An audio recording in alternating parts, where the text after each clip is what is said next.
اللهم صل على سيدنا محمد وعلى آل سيدنا ومولانا محمد وبارك وسلم اللهم صل على سيدنا محمد وعلى آل سيدنا ومولانا محمد وبارك وسلم.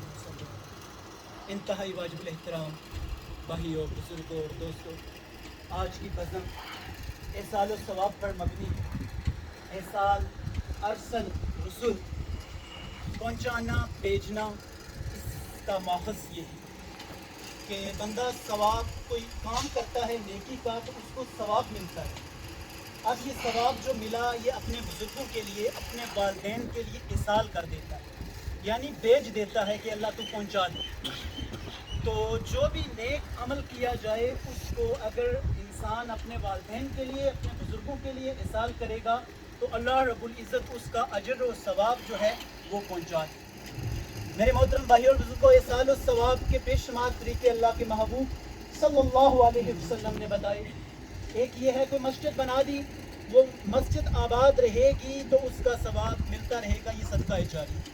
کوئی راستہ بنا دیا تو اس راستے پر جب انسان جانور چلتے رہیں گے تو اس کا ثواب ملتا رہے گا، یہ صدقہ جاری ہے.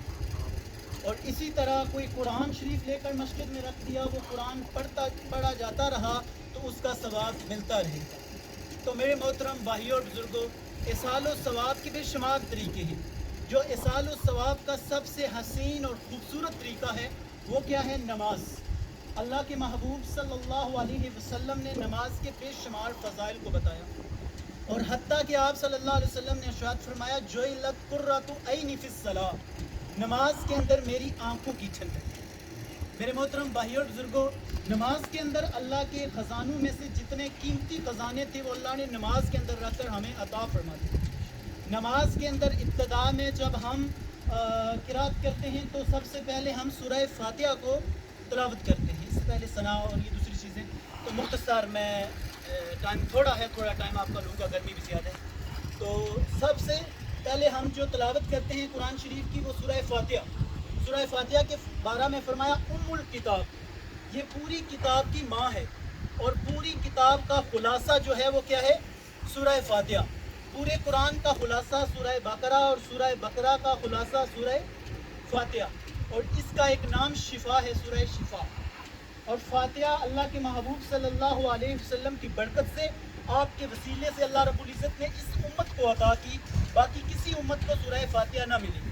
اور جس طرح قرآن کا شان نزول آپ دیکھیں کہ جبرائیل امین اللہ کے محبوب صلی اللہ علیہ وسلم کے قلب محتر پر لے کر نازل فرماتے رہے، لیکن سورہ فاتحہ کا طریقہ کار جدا ہے. اللہ کے محبوب صلی اللہ علیہ وسلم بیٹھے ہوئے ہیں، حضرات صحابہ اکرام بیٹھے ہوئے ہیں، جبرائیل امین آئے، اچانک ایک دھماکہ اور ایک آواز اٹھی. اللہ کے محبوب صلی اللہ علیہ وسلم نے پوچھا جبرائیل یہ آواز کیسی ہے؟ فرمایا اللہ کے عرش کے خزانوں میں سے ایک خاص دروازہ کھلا جو آج سے پہلے نہیں کھلا. تو اللہ نے 2 نور اور 2 تحفے آپ صلی اللہ علیہ وسلم کے وسیلہ سے، آپ کی برکت سے اس امت کو عطا فرمائے، ایک سورہ فاتحہ اور ایک سورہ بقرہ کی آخری 2 آیات آمن الرسول سے لے کر آخر تک. تو میرے محترم بھائی اور بزرگوں، قرآن کا خلاصہ سورہ فاتحہ، اور سورہ فاتحہ کا خلاصہ 6 چیزیں. کتنی؟ 6 چیزیں. نمبر 1، سورہ فاتحہ کے اندر اللہ رب العزت نے توحید کو بیان کیا. نمبر 2، رسالت کو بیان کیا. نمبر 3، قیامت کو بیان کیا. اور نمبر 4، احکام کو بیان کیا. نمبر 5، ماننے والوں کا ذکر ہوا. اور نمبر 6، نہ ماننے والوں کا. یہ پورے قرآن کا خلاصہ، اور 6 باتوں کے گرد پورا قرآن گھومتا ہے. تو میرے محترم بھائیو بزرگوں، سورہ فاتحہ کے بارے میں علامہ راضی رحمہ اللہ تعالی علیہ فرماتے ہیں کہ میں اس کی تفسیر لکھوں 10,000 مسائل سورہ فاتحہ سے اخذ کر سکتا ہوں. لوگ ہنسے مسکرائے، چھوٹی سی صورت، 6-7 آیات پر مشتمل، اور کتنے مسائل؟ تو میرے محترم بھائی اور بزرگوں، 10,000 مسائل. تو حضرت علامہ راضی رحمہ اللہ تعالی علیہ نے تفسیر کبیر لکھی 10 جلدوں پر، اور پہلی جلد کے اندر سورہ فاتحہ کی تفسیر کی، اور 10,000 مسائل اخذ کر کے اس امت کو عطا کی. میرے محترم بھائی بزرگوں، اب ٹائم ہوتا تو سورہ فاتحہ کا ترجمہ اور اس کی تفسیر بیان کی جاتی. حضرت علی رضی اللہ تعالیٰ عنہ فرماتے ہیں کہ میں سورہ فاتحہ کی تفسیر لکھوں. کون علی ہیں؟ جن کے بارے میں محبوب کبریا صلی اللہ علیہ وسلم ارشاد فرماتے ہیں انا مدینۃ العلم و علی بابوہا، میں علم کا شہر ہوں اور حضرت علی اس کا دروازہ ہے. تو آپ کیا فرماتے ہیں کہ میں سورہ فاتحہ کی تفسیر لکھوں، 70 اونٹوں کے اوپر لاد دی جائے، میں علی کہوں گا کہ میں سورہ فاتحہ کی تفسیر مکمل نہیں کر سکتا۔ میرے بھائیوں، نماز کے اندر یہ ملا، اور سورہ فاتحہ کے بعد ہم سورت میں لاتے ہیں، پھر اتحیات کے اندر بیٹھ کر تحفہ معراج، اتحیات تحفہ معراج ہے۔ جب اللہ کے محبوب صلی اللہ علیہ وسلم کو اللہ رب العزت نے عرش کے اوپر بلایا، 70,000 نورانی حجاب ہٹ گئے اور براہ راست محبوب اور محب کا آمنا سامنا ہو گیا، تو اللہ کے محبوب صلی اللہ علیہ وسلم سے پوچھا گیا کہ محبوب اتنے دور سے آپ آئے ہو، تحفہ کون سا لے کے آئے ہو؟ تو اللہ کے محبوب صلی اللہ علیہ وسلم نے فرمایا اللہ آپ ہر چیز پر قادر ہیں، آپ کو تو تحفوں کی ضرورت نہیں ہے۔ فرمایا جب اتنے دور کسی کا محبوب، کسی کا عزیز کسی کے پاس جاتا ہے، کچھ نہ کچھ تحفہ تو لے کے جاتا ہے، آپ کیا تحفہ لے کے آئے ہیں؟ تو اللہ کے محبوب صلی اللہ علیہ وسلم نے کیا فرمایا؟ التحیات للہ والصلوات والطیبات، میرے مولا میری ساری جسمانی عبادتیں، میرے مولا میری ساری قولی عبادتیں، میرے مولا میری ساری مالی عبادتیں فقط تیرے لیے، للہ، فقط تیرے لیے۔ تو اللہ نے فرمایا کہ محبوب میں کسی کا حدار نہیں رکھتا، 3 آپ لے کے آئے ہیں، 3 میری طرف سے۔ السلام علیکہ ایھا النبی ورحمۃ اللہ وبرکاتہ، میرے محبوب میرے سلام ہوں گے، میری رحمتیں ہوں گی، میری برکتیں ہوں گی تو آپ کی۔ میرے محترم بھائیو بزرگوں، خوشی کا مقام آ گیا، سلام بھی مل گئے، رحمتیں بھی مل گئی، برکتیں بھی مل گئی۔ چاہیے تھا کہ حضور پاک صلی اللہ علیہ وسلم خوش ہو جاتے، لیکن آقا علیہ الصلوۃ والسلام کی آنکھوں سے آنسوں کی لڑی جاری ہوتی ہے، داڑھی مبارک تر ہو جاتی ہے۔ اللہ یہ سارے تحفے میرے لیے، میں تو اپنی امت سوئی ہوئی چھوڑ کے آیا۔ میرے محترم بھائیو بزرگوں، حضور صلی اللہ علیہ وسلم نے کوئی مقام ایسا نہ آیا جہاں اپنی امت کو بلا دیا ہو، ہر مقام پر اپنی امت کو یاد رکھا۔ تو یہاں ہم دیکھتے ہیں برادری کے اندر، خاندان کے اندر کسی بھائی کو کوئی عہدہ، ڈگری یا مال و اسباب مل جائے، بھائی سگے بھائیوں کو بھول جاتے ہیں، لیکن محبوب کبریا صلی اللہ علیہ وسلم عرش پر پہنچ کر جہاں بلندیوں کی انتہا ہو جاتی ہے، وہاں پہنچ کر بھی اپنی امت کو نہ بھولے۔ آج امتی بھول گیا، قدم قدم پہ اپنے محبوب صلی اللہ علیہ وسلم کی سنتوں کو، آپ کی اداؤں کو بھول گیا۔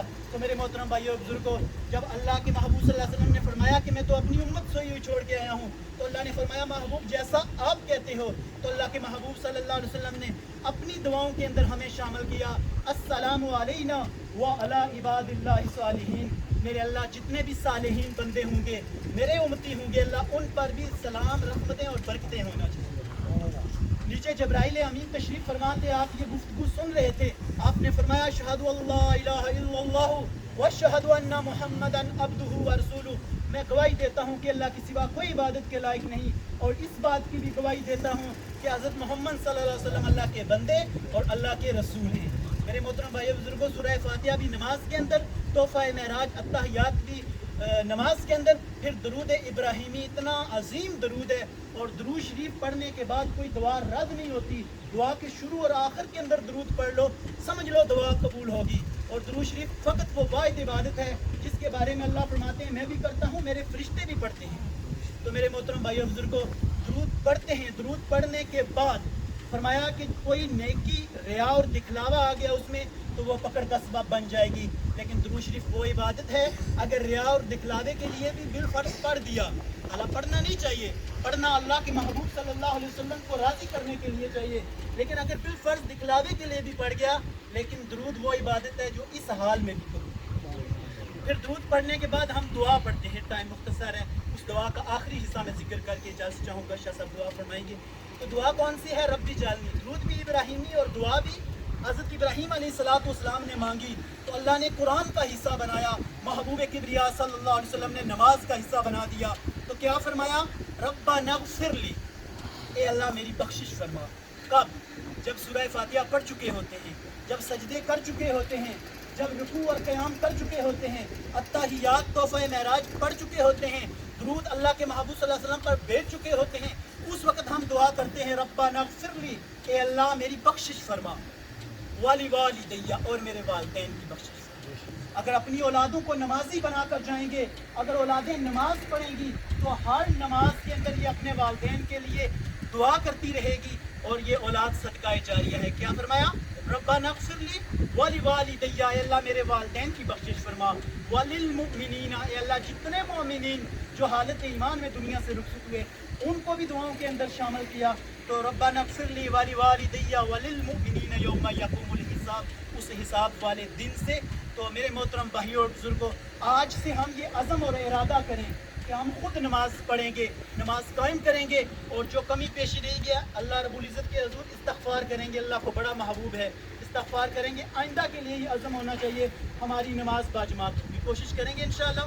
اور بزرگوں کی خدمت کے اندر یہ درخواست ہے کہ اپنی اولادوں کو نمازی بنا کر جائیں. آپ قبر کے اندر آرام فرمائیں گے تو آپ کا بچہ صبح اٹھتے ہی فجر کے اندر یہ اپنے والدین کے لیے دعا کرے گا، ربنا اغفر لی ولی والدیہ. یہ ظہر کے ٹائم، یہ عصر کے ٹائم، مغرب اور عشاء کے ٹائم اپنے والدین کو دعاؤں کے اندر شامل کرے گا، پوری امت مسلمہ کو دعاؤں کے اندر شامل کرے گا. تو سب سے بہترین اور خوبصورت طریقہ احسان و ثواب کا کیا ہے؟ نماز. کوشش کریں گے سارے انشاءاللہ. جو کچھ کہا سنا اللہ عمل کی توفیق عطا فرمائے. ہمارے بزرگ حاجی بوستان صاحب انتہائی با اخلاق آدمی تھے، ہر بندہ ان کی تعریف کرتا ہے، ہر محفل کی زیب و زینت تھے. تو بیماری کے ایام کاٹ کر ہم سے رخصت ہوئے. حضور صلی اللہ علیہ وسلم جسم کے معاملہ میں اتنے کریم ہیں اور اللہ رب العزت اتنے کریم ہے، فرمایا جسم کے اندر کانٹا چبھتا ہے تو اللہ رب العزت اس کا بھی اجر بندے کے نامہ اعمال کے اندر. طویل بیماری کے ایام کاٹے ہیں تو بیماری سے بسا اوقات انسان عبادت سے وہ مقام حاصل نہیں کر سکتا. بیماری اللہ کی طرف سے نعمت ہے. اللہ کے محبوب صلی اللہ علیہ وسلم نے ارشاد فرمایا بیماری اللہ کی طرف سے نعمت ہے، اس کو مانگنا نہیں چاہیے. بالفرض یہ آ گئی تو اس پر صبر کرے گا تو یہ انسان کے درجات کی بلندی کا سبب بنے گی. تو میرے محترم بھائی بزرگوں، ہم سارے دعا گو ہیں. اللہ شاہ صاحب دعا فرمائیں گے کہ ہمارے بزرگ، ہمارے بابا جی جناب حاجی بوستان صاحب، اللہ تعالیٰ ان کے درجات کو بلند فرمائے، اور دنیا کے اندر کوئی کمی پیشی رہ گئی اللہ تعالیٰ ان کی بخشش فرمائے.